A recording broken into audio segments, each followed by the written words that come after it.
بسم الله الرحمن الرحيم بالله سم እጅግ በጣም ሩህሩህ በጣም አዛኝ በሆነው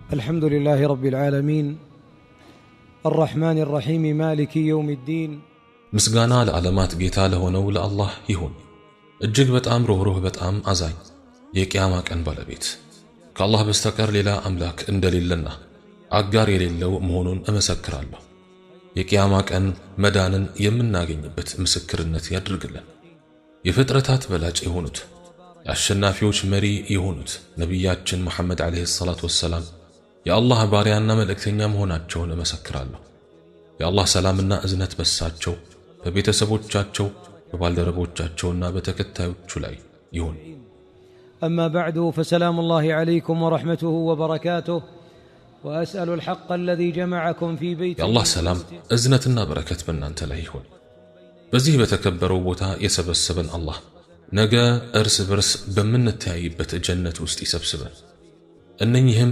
وضوء يادرقوا لركوع يمي وردو يمي سجدوا في توجنم كأساتي تبقاتشو خاتماتشنم بدست هادربو يمجرشا سراوچاچنم መልካሞቹን ያድርግልን በላጩ ቀንም እሱን የምንገናኝበት ቀን ያድርግልን ወዳጆች ከቁርአን ባህር ከአላህ አንቀጾች አንዷን ስናስተነትን አላህ Subhanahu Wa Ta'ala ስኬትን የተጎናጸፉ ባሮቹን ሲገልጽ በዱንያም በአኺራም ስኬትን የገጠማቸውና በዱንያ ህይወታቸው ግባቸው አላህን ማርካት የነበሩትን ሰዎች ሲገልጻቸው እንዲህ ይላል እነዚያ ወራሾቹ እነርሱ ናቸው እነዚያ ፊርደውስን ወይም ላዕላይን ገነትን የሚወርሱ ናቸው እነርሱ በርሷ ውስጥ ዘውታሪዎች ናቸው መገለጫቸው ኢማን ነው ኢማንን አገኙ ካገኙም በኋላ ኢማናቸውን በተግባር አረጋገጡ وهذه الليلة مع موضوع عظيم معاشر الأحباب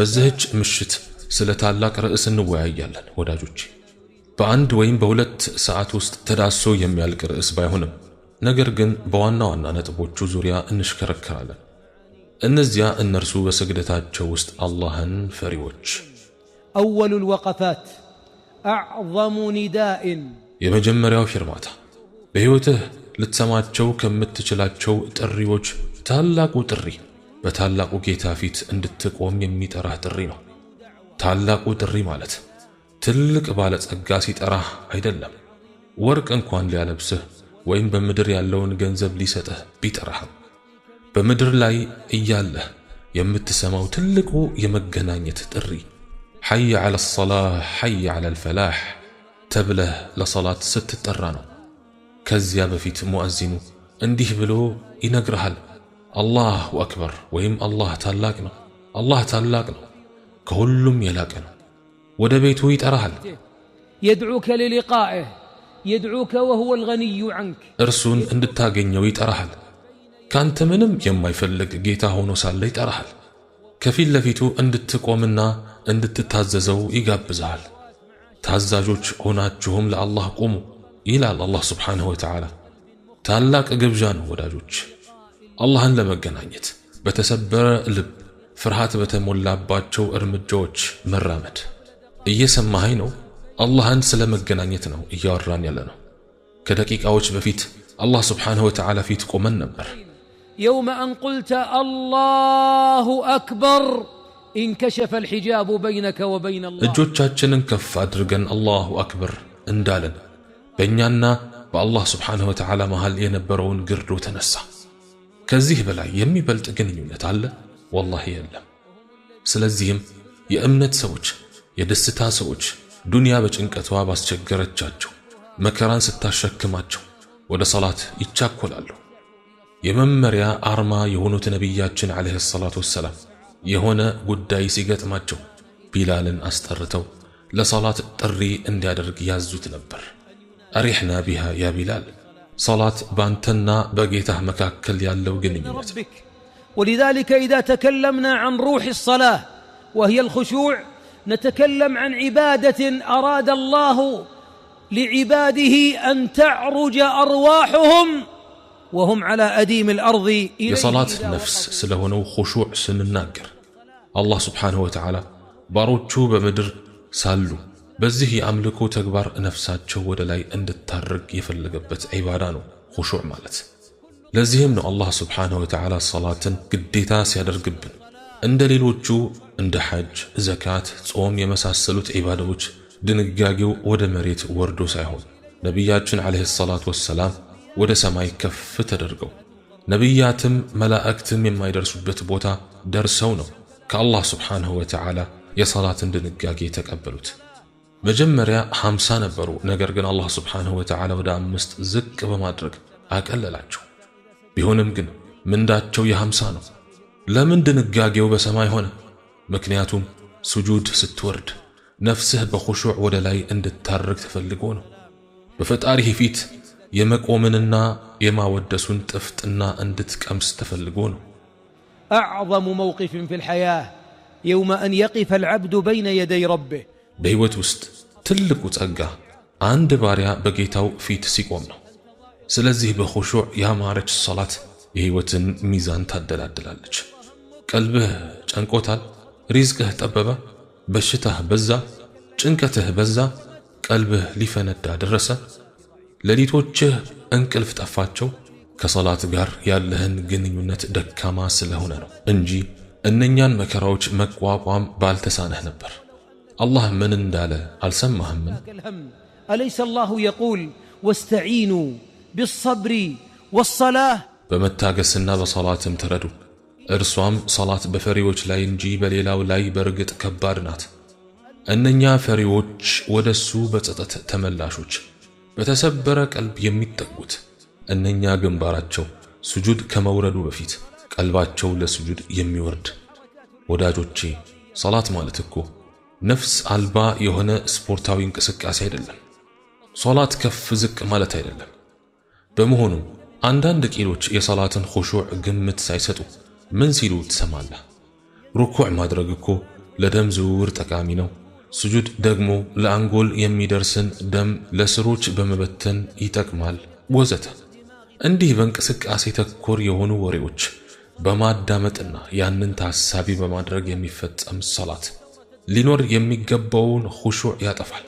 الصلاة لقاء العبد واتصال العبد بالله ሰላት ማለት በጌታና በባሪያው መካከል ያለ ግንኙነት ነው። ባሪያውም ከጌታው ውጭ ሊኖር አይችልም። ለዚህም አላህ ሱብሓነሁ ወተዓላ የሱ የሆኑ ቤቶችን እንዲገነቡ ያደረገ። ሙአዚኑም አላሁ አክበር ሲል ልቡ በደስታ ለምትፈነጥዝ እግሮቹ ወደ መስጂዱ ለመሄድ የሚቻኮሉ የሆነ ሰው ምንኛ ታደለ። ومنهم زين العابدين عليه رضوان الله ورحمته كان يصفر وجهه ከሰለፎች ዘይኑል ዓቢዲን የተባለ ደግ ሰው ውዱእ ባደረጉ ጊዜ ፊታቸው ቢጫ ይሆን ነበር። ከዚያም ለምን ተብለው ተጠየቁ። እሳቸውም አላህ ፊት ልቆም እኮ ነው ነበር የሚሉት። አላህ ፊት ሲቆሙ አላህን ይረሱ ነበር። ከሰለፎች አንዱ ኢብኑ የሳር የሚባል የሆነ ጊዜ በአንድ መስጂድ ጥግ ሆነው እየሰገዱ ሳለ ከተማይቱ ባጋጠማት ጎርፍ ምክንያት የመስጂዱ አንዱ ምሰሶ ወደቀ። እሳቸውም መውደቁን አላወቁም። ለምን ቢባል ቀልባቸው በጥሞና ተሞልታ ነበር የሚሰግዱት። በመንፈሳቸው ወደ ሰማይ አርገው ነበር። በጌታቸው ፊት ቆመው ትዕዛዙን ሲፈጽሙ ነበር። ወዳጆቼ ከጥቂት ደቂቃዎች በፊት ሁላችንም ሰግደናል አልሐምዱሊላህ። ነገር ግን ለምሳሌ ሁለት ሰዎች አጠገብ ላጠገብ ሰግደው የአንደኛው ሰው ሰላት በሙሉ ልቡ በመስገዱ ኹሹዑን በማጣጣሙ ሩኩዑንና ስጁዱን አሳምሮ በመስገዱ የሰማይ በሮች የተከፈቱለት ይኖራል። لربما لفت صلاته كالثوب الخلق ثم ضربت في وجهه አጠገቡ ያለው ሰው ደግሞ ሶላቱ ባለማማሩ እንደ ቆሸሸ ጨርቅ ተጠቅልሎ እፊቱ ላይ የተወረወረበት ሊኖር ይችላል። ከዚያም ሶላቱ እንዲህ ትላለች፣ እንዳጠፋኸኝ አላህ ያጥፋህ። ለምን? ምክንያቱም ዋሻ። አላሁ አክበር ወይም አላህ ታላቅ ነው ሲል ዋሻ። ስለ ሚስቱ እያሰበ ሚስቱ በለጠችበት፣ ልጆቹ በለጡበት፣ ጉዳዮቹ በለጡበት፣ ቀጠሮዎቹ በለጡበት። የዱንያዊ ጉዳዮቹ ከሰላቱ በፊት አልዘጋም። ስለዚህ አንዳንዶቻችን አላህ ሱብሓነሁ ወተዓላ ታላቅ ነው ብለን ስንል ሳናስበው እየዋሸን ነው። ነቢያችን ዓለይሂ ሰላቱ ወሰላም ምን ይላሉ? አንድ ባሪያ ሶላቱን ይሰግዳል፣ ከሶላቱም ግማሹን ወይም ሩቡን እያሉ እስከ 1/10ኛው ድረስ አሉና አንዳንዱም ምንም የማይጻፍለት ሰው አለ አሉ። ስለዚህ ወዳጆቼ ወደ አላህ ተመላሹ በሶላቱ ኹሹዕ ያገኘ ሰው ነው። ትክክለኛ አማኝ ማለት ሶላት በህይወቱ ላይ ተጽዕኖ የፈጠረበት ነው። አላህ ሱብሓነሁ ወተዓላ ስለ ሶላት እንዲህ ብሏል፣ ኢነ ሰላተ ተንሃ ዐኒል ፈሕሻኢ ወልሙንከር አለይሰ ሚነል ሙሰሊን መን ያእኩሉ ሪባ። ሶላት ከመጥፎና ከሚጠላ ነገር ሁሉ ትከለክላለች። ሰጋጆች ነን ብለው አራጣን የሚበሉ የሉም። ሰጋጆች ነን ብለው ሴቶችን የሚያዩ የሉም። ሰጋጆች ነን ብለው ሙዚቃን የሚያጣጥሙ የሉም። ሰጋጆች ነን ብለው በገሃድ የሚወነጅሉ የሉም። ሰጋጆች ነን ብለው የሚራገሙ የሉም። ሰጋጆች ነን ብለው የሚሳደቡ የሚዘልፉ የሉም። ምን አይነት ሶላት ነው ይሄ? አላህ ሱብሓነሁ ወተዓላ ሶላት ከመጥፎ ነገር ትከለክላለች ብሎ ሳለ ለምን አንዳንዶቻችን የምንሰግዳቸው ሶላቶች ከመጥፎ ነገር የማይከላከሉ? تدرون لماذا لم تنهى؟ لأن الذي ما نهته ما صلى صلاة الخاشعين. ለምን እንደሆነ ታውቃላችሁ? ምክንያቱም ፍርሃት የተሞላበት ኹሹዕ ያለበት ሶላት አልሰገድንምና። ከመጥፎ የምትከላከል ሶላት ያ ባሪያ የመጨረሻ ሶላቱ እንደሆነች በኹሹዕ የሚሰግዳት ሶላት ነች፣ ወይም እንደሚባለው የመሰናበቻ ሶላት። አላህን እንደምታየው ያክል ሶላትህን ስገድ፣ ካላየኸው ግን እሱ እንደሚያየህ እወቅ። ወዳጆች ይህች የሰገዳችኋት ሶላት የመጨረሻችሁ ነበረች ብትባሉ ምን ይሰማችኋል? ወይም ምን ታስባላችሁ? ሶላቱን መድገም የማይፈልግ አለ? ሁሉም አሳምሮ ለመስገድ ቢደግም ደስ ይለዋል። أليس هناك صلاة ستصليها ولن تصلي بعدها؟ አንዲት ሶላት አለች ከሷ በኋላ ሌላ ሶላት የማትሰገድባት። ሁሉም ወደ መቃብር የሄዱት ከሷ በኋላ ሶላት ያልሰገዱባት ሶላት ሰግደው ነው የሄዱት። ያቺ ሶላት የመጨረሻ እንደነበረች ያውቁ ነበር? ማንም አያውቅም ነበር። ቢያውቁማ ኖሮ ግንባራቸው አንዴ ለስጁድ እንዳወረዱ ባላነሱት ነበር። ነገር ግን ሄዱ። መኪና ውስጥ ሆነህ ተክቢራ በል፣ ሰዎችን አሰላሙ አለይኩም በል፣ ተስቢሕ፣ ተህሊል፣ استغفار أدرك يقودلون بسنة ملا.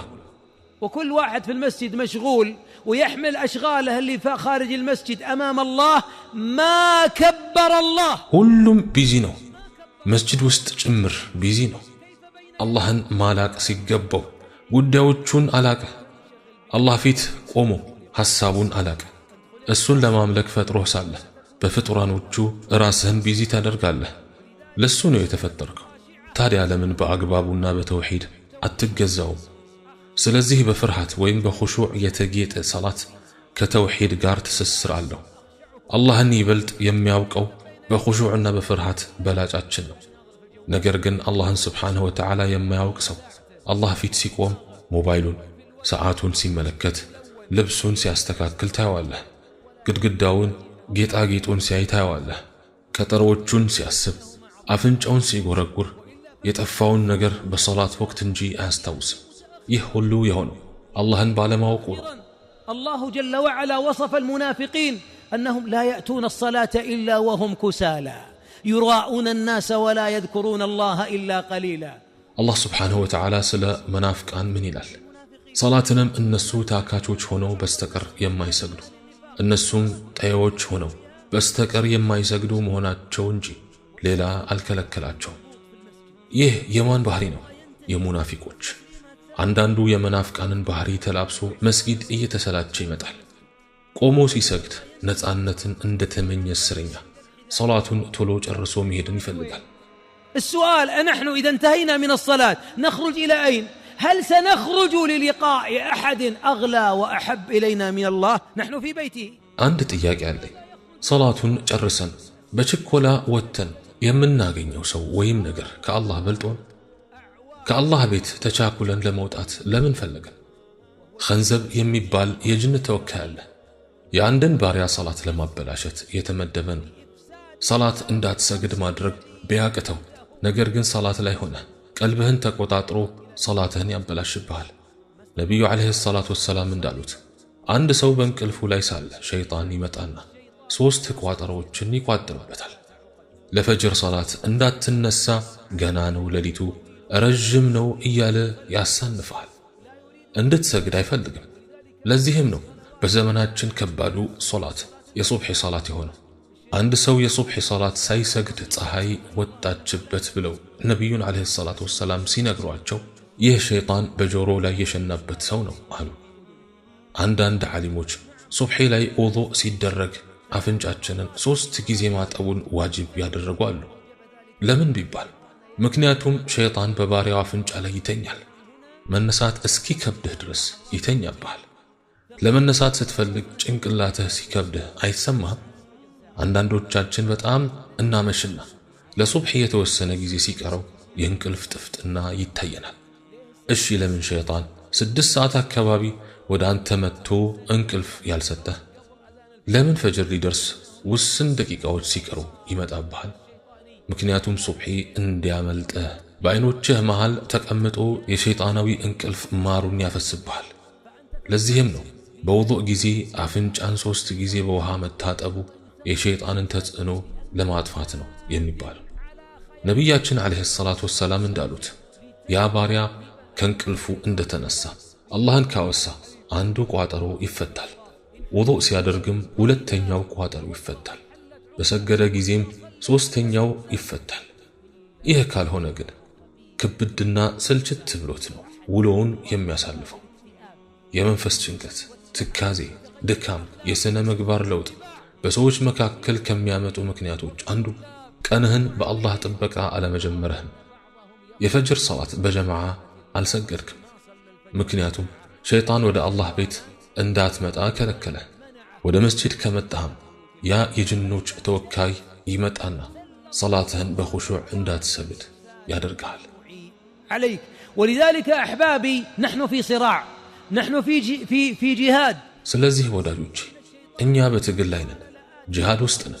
مكنياتهم شيطان كفيتاتشو كوالاتشو كقنياتشو كقراتشو أمت أباتشو هلو بالوال عندما نمادرقو اندات سجدنا في اللابوت لمن كتباله مكنياتهم صلاة لتقرروت يعملكو تكبارات مرينونا صلاة كتبلاش ليلا وندال لتبلاش عند سو برها موطات فلقو ድንኳንና ብዙ ገመድ ነገር ግን ያለ ምሰሶ ቢሄድ ድንኳኑን ማቆም ይችላል አይችልም? ይህ ማለት ልክ እንደ አንዳንዶቻችን ለጋሾች፣ ፈገግባዮች፣ መጽዋቾች ነገር ግን ሰላት የለም ያስኬዳል በፍጹም። ስለዚህ ወዳጆቼ አንዳንዶቻችን ኹሹዕን ወይም ፍርሃትን ባለመኖሩ ሰላቶቻቸውን አጡ። ኹሹዕ ወይም ፍርሃት ከሌለ ሰላት የለም። ምክንያቱም ኹሹዕ የሰላት ነፍስ ነው። ኹሹዕ ልብን ሰበር ማድረግ ነው። ኹሹዕ ማለት ልብን ወደ አላህ ማሸሽ ነው። ኹሹዕ ማለት ልብ ሲሰግድ ነው።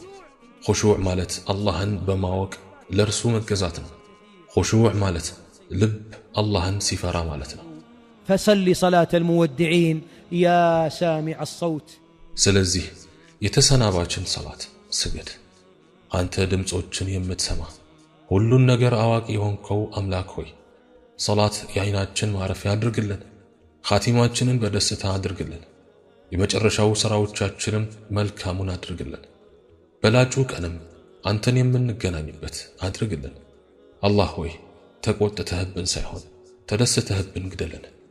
ከሰላቶች ሁሉ ኹሹዕና ፍርሃት የሞላባት የመጨረሻዋ ሶላታችን አድርግልን።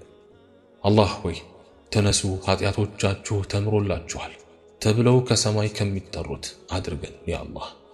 የመጨረሻ ልመናችን ምስጋና ለዓለማት ጌታ ለአላህ የተገባ። وآخر دعوانا أن الحمد لله رب العالمين.